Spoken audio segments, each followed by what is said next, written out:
купил инкубатор, купил яйца, привез из Новосибирска и вывел. К моему удивлению, они вышли.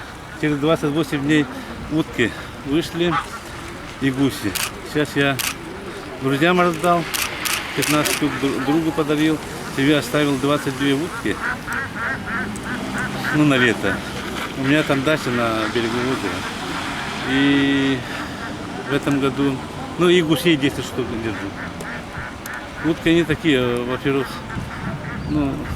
какие-то очень, так сказать, буйные, да, характер такой. А гуси, по сравнению, гуси очень спокойные.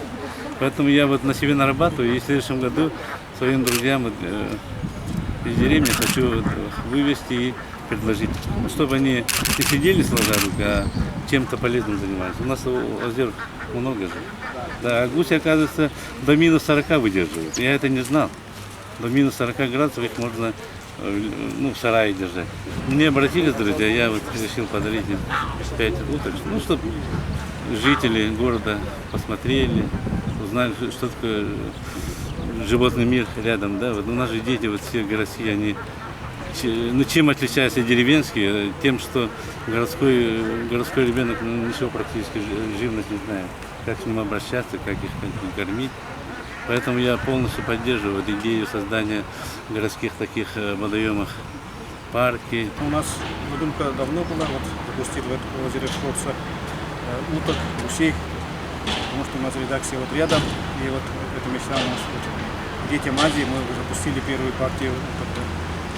Это для красоты. Мы запускали в мае месяце, мы карасей приводили сюда, запустили, и зарыблением тоже хотим заняться. И с Москвы хотим привезти этих декоративных уток, мандаринков, огаря. А так мечта у нас всех уток, которые у нас прилетают на лето, на весенних прилетных уток, их утки всех хотим.